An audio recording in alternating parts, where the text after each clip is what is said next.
নফসকে হেফাজত করবে, নিজের জবানকে হেফাজত করবে, না মিথ্যা বলবে না, গুনাহের কাজ করবে না, না কোনো পাপ কাজে লিপ্ত হবে না, সমস্ত পাপ কাজ থেকে নিজের নফসকে হেফাজত করবে। আমার আল্লাহ পাক রব্বুল আলামিন ওই বান্দার সিয়ামকে আমার আল্লাহ শুধু কবুল করবে এমনটা নয়, আমার আল্লাহ বান্দার জীবনের সমস্ত গুনাহ সমূহকে আমার আল্লাহ ক্ষমা করে দেবে। বলুন সুবহানাল্লাহ, আরো জোরে বলুন সুবহানাল্লাহ। তাহলে শর্ত হলো কি, যে রমজানের সিয়াম অবস্থা আপনি কোনো পাপাচারে, কোনো পাপ কাজে লিপ্ত হতে পারবেন না। পাপ কাজে যদি আপনি লিপ্ত হই, তাহলে আমাদের সিয়াম আল্লাহর দরবারে কবুল হবে না। এই সিয়াম মুসলমানদের জন্য ফরজ, আর ইসলামের যে বুনিয়াদ বা স্তম্ভ, এই বুনিয়াদ বা স্তম্ভ হলো পাঁচটি,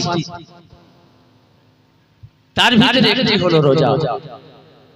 عن ابي هريره رضي الله تعالى عنه قال قال رسول الله صلى الله عليه وسلم بني الاسلام على 50 شهادة ان لا اله الا الله واقام الصلاه وايتاء الزكاه والحج وصوم رمضان। আল্লাহ নবী বললেন ইসলামের পাঁচটি ভিত্তি বা পাঁচটি স্তম্ভ, তার ভিতরে একটি হলো বুনিয়াল ইসলাম আলা 50 শাহাদাত আল্লাহ ইলাহা ইল্লাল্লাহ, এক আল্লাহ এক এবং অদ্বিতীয়ের উপরে তোমাকে ঈমান আনতে হবে, সাক্ষ্য দিতে হবে। ওয়া ইকামাস সালাত, পাঁচ ওয়াক্ত সালাত তোমাকে আদায় করতে হবে। ওয়া ইতাউজ যাকাত, তুমি নিসাব পরিমাণ অর্থের মালিক হলে তোমাকে যাকাত আদায় করতে হবে। ওয়াল হজ্জ ওয়া সাওমি রমাদান, আর কুরবানিপুর থেকে আল্লাহর কাবা বাইতুল্লাহ জিয়ারতের ক্ষমতা যদি আল্লাহ তোমাকে দিয়ে থাকে, আল্লাহর কাবা বাইতুল্লাহ জিয়ারত তোমাকে করতে হবে। ওয়া সাওমি রমাদান, আর পবিত্র রমজান মাস পেলে তোমাকে রমজানের সিয়াম আদায় করতে হবে। এই পাঁচটি বিষয় দিয়ে, পাঁচটি হলো ইসলামের মূল স্তম্ভ বা মূল খুঁটি।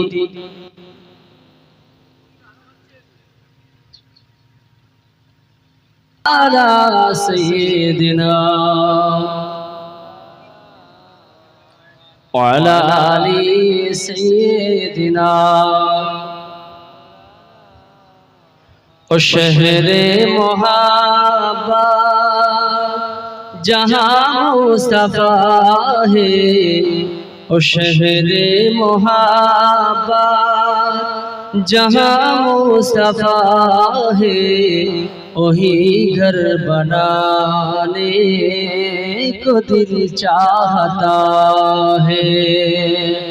ओ सोने शिकल कर ओ चांदी सुमीठी, ओ सोने शिकल कर ओ चांदी सुमीठी, नजर में बसाने को दिल चाहता है। जो पूछा नबी ने, जो पूछा नबी ने के घर पे छोड़ा तो सिद्दीक़ अकबर तो होठों पे आया, वहाँ माल दौलत क्या ये हशिया, लबों से लगाने को दिल चाहता है। जिहादे मोहब्बत के आज पूछी, जिहादे मोहब्बत के आज पूछी, वही हंज़ला ने कि दुल्हन से आपुरी, वहाँ माल दौलत के क्या ये हकीकत, नजर में बसाने को दिल चाहता है। ओ शहरे मुहब्बत जहाँ मुस्तफा है, वही घर बनाने को दिल चाहता है। अल्लाह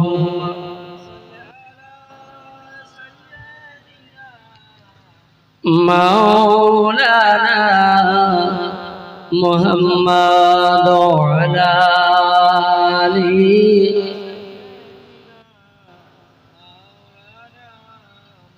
আমার মুসলমান দিনদারদি বাবাজি, তাহলে আমি আপনাদেরকে শোনাচ্ছিলাম যে রোজা এমন একটি বিষয় যে অশ্লীল পাপাচার থেকে নিজেকে যদি দূরে সরিয়ে আমি আপনি না রাখতে পারি, তাহলে আমাদের এই রোজা সারাদিন শুকিয়ে থাকা হবে, পূর্ণাঙ্গ হবে না, পূর্ণাঙ্গ হবে না।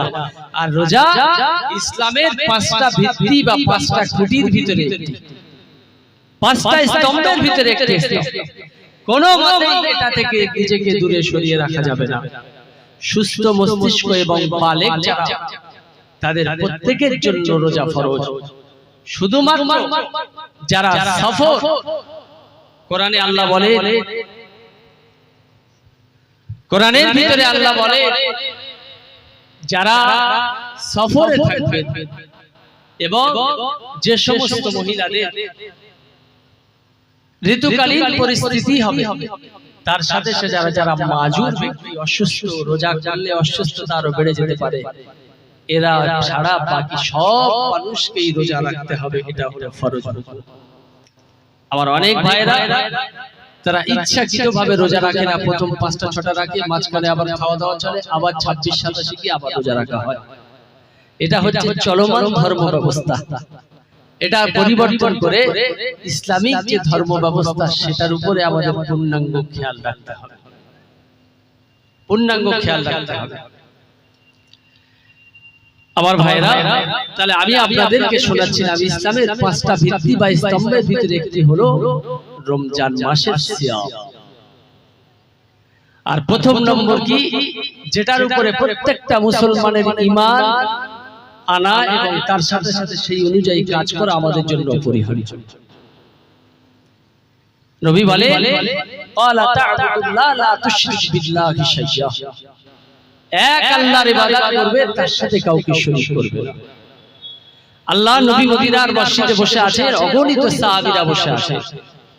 নবী বললেন, ইজতানিবুস সাবআল মুবিকাত। ক্বালু ইয়া রাসূলুল্লাহ ওয়া মা হুন্না? ক্বালা আশ-শিরকু বিল্লাহি ওয়াস-সিহর। আল্লাহ নবী বললেন, এমন 7টি বিষয় রয়েছে যে বিষয়গুলো তোমাদের নামাজ, রোজা, হজ, যাকাত, এগুলো কাল কিয়ামতের দিন আল্লাহ দেখবেন না, আল্লাহর কাছে কোনো কাজে আসবে না। সাহাবীরা অবাক হয়ে গেলেন, ইয়া রাসূলুল্লাহ, হাবিবাল্লাহ, আমা হুন্না, ও আল্লাহর নবী, আপনি বলেন কোন কাজগুলি আমাদের আমলগুলি নষ্ট করে দেবে এবং আমাদের নামাজ, রোজা, হজ, যাকাত এগুলো কাল কিয়ামতের দিন আল্লাহর কাছে কোনো কাজে আসবে না। আল্লাহ নবী এক নম্বরে বললেন, ক্বালা আশ-শিরকু বিল্লাহ, এক আল্লাহর সাথে যদি তোমরা শিরক করো, আল্লাহর সাথে যদি তোমরা কাউকে শরীক করো, এর কারণে তোমাদের আমলগুলি বরবাদ হয়ে যাবে। নামাজ, রোজা, হজ, যাকাত এগুলি আল্লাহর দরবারে গৃহীত হবে না, কবুল হবে না। আল্লাহ পাক তোমাদের আমলনামাগুলি ফেলে দেবেন, তোমাদেরকে জাহান্নামে নিক্ষেপ করে দেবে। আমার মুসলমান দিনদারদি বাবাজি, ভালো করে ওয়াজ বোঝার চেষ্টা করতে হবে। ইসলামের বুনিয়াদ বা স্তম্ভ হলো 5টি। তার ভিতরে এক নম্বর হলো এক আল্লাহকে এক বলে মেনে নিতে হবে, তার সাথে কাউকে শরীক করা যাবে না। আর আল্লাহ নবী বললেন, আল্লাহর সাথে যদি তুমি দুনিয়াতে শিরক করো, তুমি নামাজ পড়বে, রোজা রাখবে, হজ করবে, যাকাত দেবে, তোমার নামাজ, রোজা, হজ, যাকাত এগুলো আমার আল্লাহর দরবারে কবুল হবে না। কোরআন শরীফের ভিতরে আল্লাহ পাক রব্বুল আলামিন আরো বলেন, ওয়ালা তাজআলু মা'আল্লাহি ইলাহান আখার, আমি আল্লাহ হলাম এক, আমি আল্লাহ হলাম অদ্বিতীয়। বান্দা আমাকে প্রভু বলে মেনে নিতে হবে, আমি আল্লাহ, আমার সাথে শরীক করা যাবে না। কোরআনের অন্যত্র আবার আল্লাহ আরো বলেন, ওয়া ইলাহুকুম ইলাহু ওয়াহিদ লা ইলাহা ইল্লা হুয়ার রহমানুর রহিম, আমি আল্লাহ হলাম তোমাদের প্রভু, আমি আল্লাহ হলাম তোমাদের ইলাহ, আমি আল্লাহ হলাম তোমাদের, এমনি করে তোমাদের, আপনি তোমাদের স্রষ্টা। বান্দা না, আমি আল্লাহ ব্যতীত দুনিয়ার কারোর কাছে কোনো সাহায্য সহযোগিতা চাইতে পারবে না, দুনিয়ার কারোর কাছে সিজদায় অবনত হতে পারবে না। বান্দা যদি এভাবে তুমি জীবন যাপন করো, আল্লাহ ব্যতীত দুনিয়ার কোন মানুষের মুখাপেক্ষি হও, কারোর সাথে যদি শিরক করো, আল্লাহ নবী বললেন তোমাদের নামাজ, রোজা, হজ, যাকাত এগুলি আবার আল্লাহর দরবারে কাল কিয়ামতের দিন কাজে আসবে না, কবুল হবে না। আল্লাহ পাকের কোরআন অন্যত্র আবার আল্লাহ পাক রব্বুল আলামিন বলেন, ইন্নাল্লাহা লা ইয়াগফিরু আন ইউশরাকা বিহি ওয়া ইয়াগফিরু মা দুনা যালিকা লিমান ইয়াশা ওয়া মান ইউশরিক বিল্লাহি ফাকাদ দাল্লা দালালান বাঈদা। কোরআনের ভিতরে আল্লাহ বলেন, যারা দুনিয়াতে শিরক করবে আমি আল্লাহ পাক রব্বুল আলামিন তাদের জীবনের গুনাহসমূহকে ক্ষমা করব না। ইন্নাল্লাহা লা ইয়াগফিরু আন ইউশরাকা বিহি, নিশ্চয়ই আমি আল্লাহ তাদেরকে ক্ষমা করব না। আইয়ুগফিরা ওয়া ইউশরাকা বিহি, যারা দুনিয়াতে ইন্নাল্লাহা লা ইয়াগফিরু আন ইউশরাকা বিহি, তাদেরকে আমি আল্লাহ লা ইয়াগফিরু কখনোই ক্ষমা করব না, ক্ষমা করব না। আন ইউশরাকা বিহি, যারা দুনিয়াতে আমার সাথে শিরক করে মৃত্যুবরণ করবে, ওয়া ইয়াগফিরু মা দুনা যালিকা লিমান ইয়াশা, পক্ষান্তরে যারা শিরক না করে মৃত্যুবরণ করবে আমার আল্লাহ পাক রব্বুল আলামিন বলেন, ওয়া ইয়াগফিরু মা দুনা যালিকা লিমান ইয়াশা ওয়া মান ইউশরিক বিল্লাহি ফাকাদ দাল্লা দালালান বাঈদা। আমার আল্লাহ শিরক না করে মৃত্যুবরণ করলে আমার আল্লাহ দয়াময় ওই বান্দাদেরকে ক্ষমা করে দেবেন। আল্লাহ নবী মদিনার মসজিদে বসে আছে, অগণিত সাহাবীরা নবীর সামনে বসে আছে। আল্লাহ নবী বললেন, ও সাহাবীরা, তোমরা যদি কেউ শিরক না করে মৃত্যুবরণ করো অবশ্যই তোমরা আল্লাহর তার জান্নাতে যাবে, আবার যদি শিরক করে মৃত্যুবরণ করো অবশ্যই তোমরা জাহান্নামে যাবে। সাহাবীরা অবাক হয়ে গেলেন, ইয়া রাসূলুল্লাহ, সত্যি কি শিরক করে মৃত্যুবরণ করলে জাহান্নামে যাবে? আল্লাহ নবী বললেন, হ্যাঁ। হাদিসটি বর্ণনা করছেন আল্লাহ নবী সাহাবী হযরত জাবির রাদিয়াল্লাহু তাআলা আনহু, وعن جابر رضي الله تعالى عنه قال قال رسول الله صلى الله عليه وسلم ستان معجبتان قال قال رجل يا رسول الله ما المعجبتان؟ مات لا يشرك بالله شيئا فدخل النار ومن مات لا يشرك بالله شيئا فدخل الجنة। আল্লাহ নবী অগণিত সাহাবীর সামনে বললেন, ستان معجبتان, আমার সাহাবীরা দুটি জিনিস তোমাদের জন্য সাদৃশ্যতাপূর্ণ। সাহাবীরা বললেন, ক্বালা রাজুলুন ইয়া রাসূলুল্লাহ মাল মুআজিবাতান। একজন সাহাবী উঠে বললেন, ইয়া রাসূলুল্লাহ, কোন দুটি বিষয় আমাদের জন্য সাদৃশ্যতাপূর্ণ আপনি বলেন। আল্লাহ নবী বললেন, ক্বালা মা লা ইউশরিক বিল্লাহি শাইয়্যা ফাদাখালাত নার, কোন ব্যক্তি যদি এমনি করে শিরক করে মৃত্যুবরণ করে অবশ্যই জাহান্নামে যাবে। পক্ষান্তরে মা লা ইউশরিক বিল্লাহি শাইয়্যা ফাদাখালাল জান্নাহ, কোন ব্যক্তি যদি শিরক না করে মৃত্যুবরণ করে আমার আল্লাহ তার জান্নাতে ওই ব্যক্তি চলে যাবে। আল্লাহ নবী সাহাবীদের ভিতর থেকে হযরত আবু জার রাদিয়াল্লাহু তাআলা আনহু দাঁড়িয়ে উঠে জিজ্ঞাসা করলেন, ইয়া রাসূলুল্লাহ, হাবিবাল্লাহ, কুনতু আইযানা ওয়া ইসরাকা, আল্লাহর হাবিব, ওই ব্যক্তি যদি জেনা ব্যভিচার করে এবং চুরি করে তথাপিও কি আল্লাহ তার জান্নাতে যাবে? আল্লাহ নবী বর্ণনা করছেন, ওয়া জাবির রাদিয়াল্লাহু তাআলা আনহু قال قال رسول الله صلى الله عليه وسلم انه من مات من امتك لا يشرك بالله شيئا فدخل النار ومن مات لا يشرك بالله شيئا فدخل الجنة. قلت وإن زنا وإن سرق؟ قال وإن زنا وإن سرق. আল্লাহ নবী সাহাবী আবু জার রাদিয়াল্লাহু তাআলা আনহু বললেন, ইয়া রাসূলুল্লাহ, হাবিবাল্লাহ, হুজুর, ওই ব্যক্তি যদি জেনা ব্যভিচার করে এবং চুরি করে থাকে তথাপিও কি আল্লাহ তার জান্নাতে যাবে? আল্লাহ নবী বললেন কুলতু ওয়া ইনসানা ওয়া ইনসারাকা ক্বালা ওয়া ইনসানা ওয়া ইনসারাকা, অবশ্যই ওই ব্যক্তি যদি জেনা ব্যভিচার করে এবং চুরি করে থাকে তথাপি আমার আল্লাহ তার জান্নাতে যাবে। সাহাবী আবু জার রাদিয়াল্লাহু তাআলা আনহু দ্বিতীয়বার আবার দাঁড়িয়ে গেলেন, কুলতু ওয়া ইনসানা ওয়া ইনসারাকা, ওগো আল্লাহর হাবিব ওই ব্যক্তি যদি দুনিয়াতে জেনা ব্যভিচার করে এবং চুরি করে থাকে তথাপিও কি আমার আল্লাহ তার জান্নাত তাকে দান করবে? আল্লাহ নবী বললেন ক্বালা ওয়া ইনসারা ওয়া ইনসারাকা, হা ওয়া আমার সাহাবী আবু জার, ওই ব্যক্তি যদি জেনা ব্যভিচার করে এবং চুরিও করে থাকে তথাপি আমার আল্লাহ তার জান্নাত তাকে দান করে দেবে যদি সে ব্যক্তি কিনা দুনিয়াতে আল্লাহর সাথে শিরক না করে। আমার সাহাবী আবু জার রাদিয়াল্লাহু তাআলা আনহু তৃতীয়বার আবার দাঁড়িয়ে গেলেন, কুলতু ওয়া ইনসারা ওয়া ইনসারাকা, ওগো আল্লাহর হাবিব ওই ব্যক্তি যদি জেনা ব্যভিচার করে এবং চুরি করে থাকে তথাপিও কি আমার আল্লাহ তার জান্নাত ওই ব্যক্তিকে আবার আল্লাহ দেবে? আবার ক্বালা ওয়া ইনসানা ওয়া ইনসারাকা, আল্লাহ নবী বললেন হা ওয়া আমার সাহাবী ওই ব্যক্তি যদি জেনা ব্যভিচার করে এবং চুরি করে থাকে আমি রাসূলুল্লাহ বলি কাল কিয়ামতের দিন আল্লাহর সাথে শিরক না করে মৃত্যুবরণ যে বান্দারা করবে আমার আল্লাহ ওই বান্দাদের গুনাহ সমূহকে ক্ষমা করে দিয়ে আল্লাহ তার জান্নাতে আমার আল্লাহ তাদেরকে পাঠিয়ে দেবে। তিনবার আল্লাহ নবী সাহাবী আবু জার রাদিয়াল্লাহু তাআলা আনহু বললেন কুলতু ওয়া ইনসানা ওয়া ইনসারাকা, ইয়া রাসূলুল্লাহ তারা যদি জেনা ব্যভিচার করে এবং চুরি করে থাকে তথাপিও কি আল্লাহ তার জান্নাতে যাবে? রাসূল বললেন ক্বালা ওয়া ইনসানা ওয়া ইনসারাকা, হা আমার সাহাবী যদি আল্লাহর সাথে শিরক না করে মৃত্যুবরণ করে অবশ্যই যাবে। শিরক এমন একটি পাপ,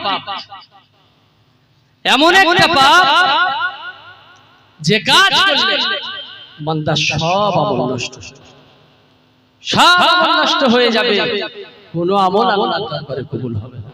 কিন্তু মুসলমান আমি আপনি শিরক করি, আমরা সরাসরি শিরক না করলেও আমাদের মুখের কথা, আমাদের কাজ, আমাদের কৃতকর্ম মাঝে মাঝে শিরক করে।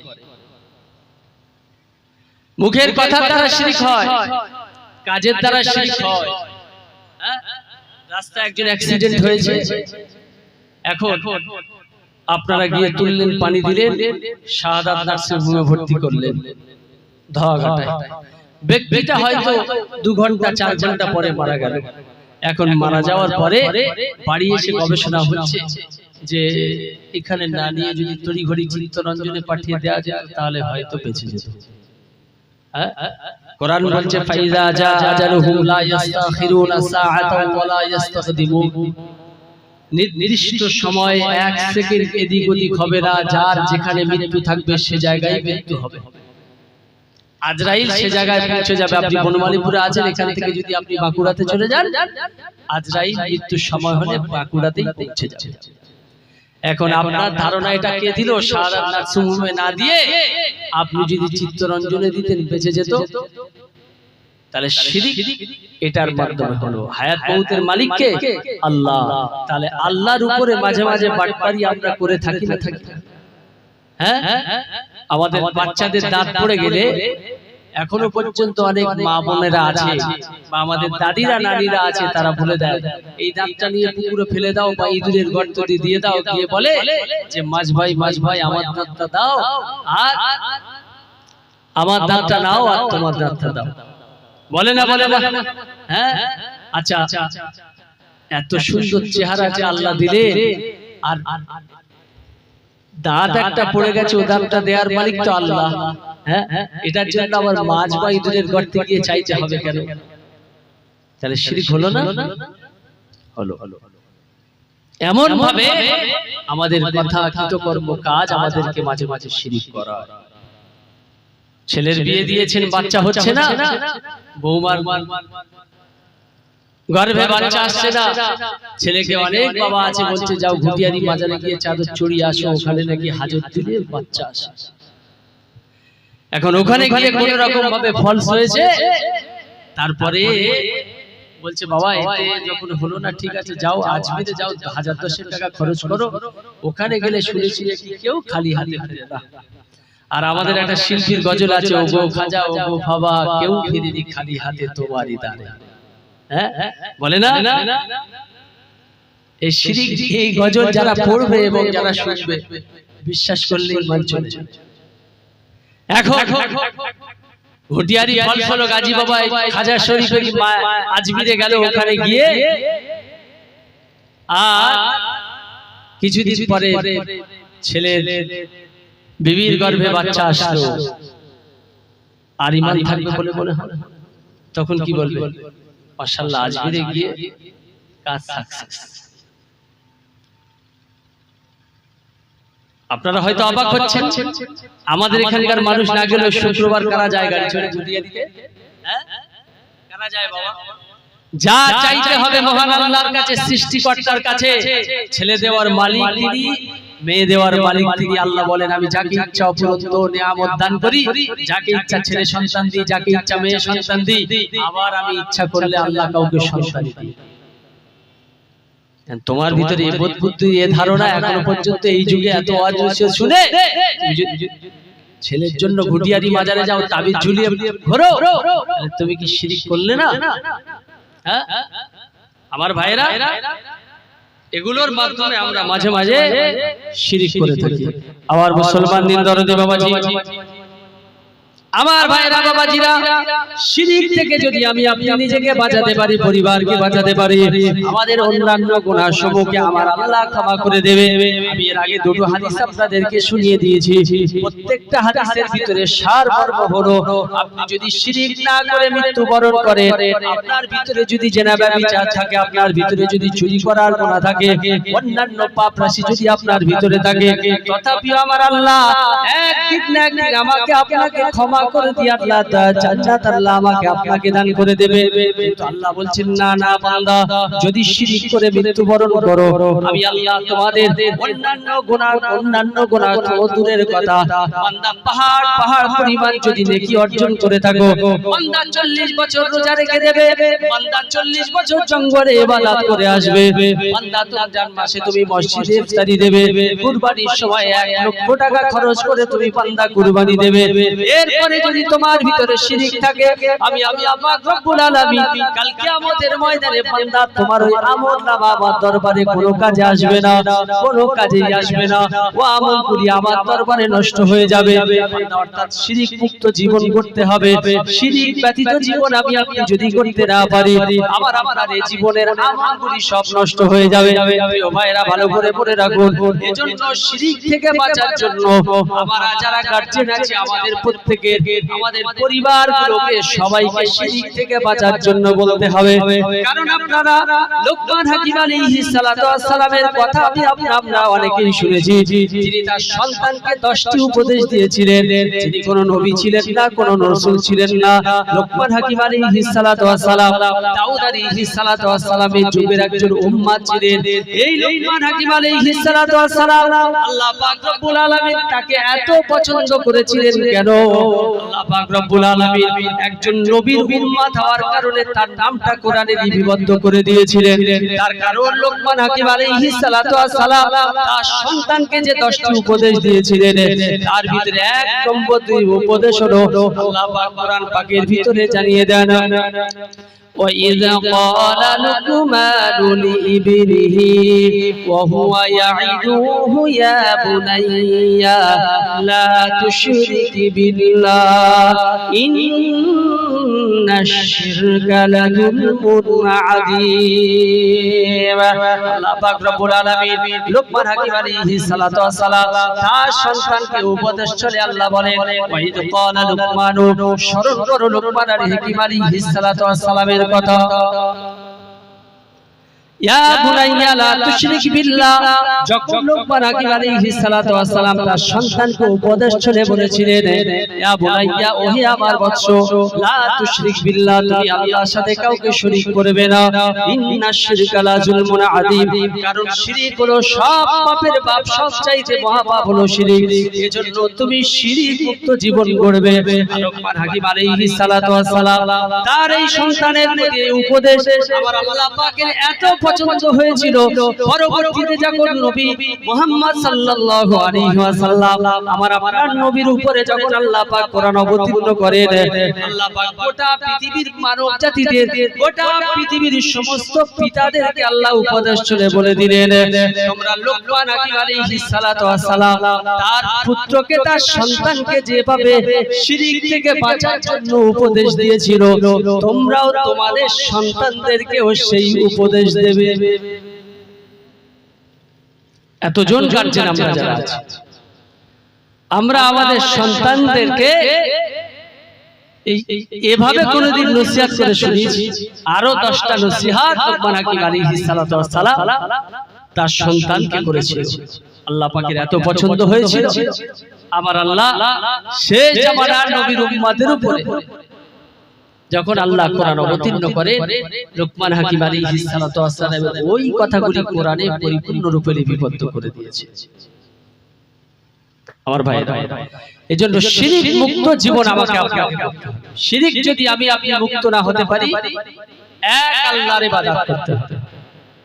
কারণ আল্লাহ বলেন, বান্দা আমি আল্লাহ তোমাদেরকে সৃষ্টি করেছি, বান্দা আমি আল্লাহ তোমাদেরকে বানালাম, সুন্দর করে আমি আল্লাহ তোমাদের অবয়ব দিলাম, আকৃতি দিলাম, বান্দা কেন তুমি তোমার রব থেকে মুখ ফিরিয়ে নাও? কোরআনের অন্যত্র আল্লাহ আরো বলেন, ইয়া আইয়ুহাল ইনসানু মা গাররাকা বিরাব্বিকাল কারীম, আমার ওয়া মানব জাতি, ইয়া আইয়ুহাল ইনসান, হে মানব জাতি, মা গাররাকা বিরাব্বিকাল কারীম, কে তোমার রব থেকে তোমাকে মুখ ফিরিয়ে রাখলো? আল্লাযী খালাকাকা ফাসাওয়াকা ফাআদালা, যে রব তোমাকে সুন্দর একটা অবয়ব, সুন্দর আকৃতিতে সৃষ্টি করলো, তুমি কি তার সৃষ্টি রহস্য নিয়ে একবারের জন্য চিন্তা ভাবনা করলে না? বান্দা কে আসমান বানালো এত সুন্দর, কে এত সুন্দর জমিন বানালো? আল্লাহ পাক রব্বুল আলামিন বলেন, ওয়াসসাবা সামা ওয়াল আরদা ফারাশনা ফানি'মাল মাহিদিন, আমি আল্লাহ 7 তবক আসমান তোমাদের জন্য বানালাম, ওয়াল আরদা ফারাশনাহা, আমি আল্লাহ 7 তবক জমিন বানালাম। নারে তাকবীর।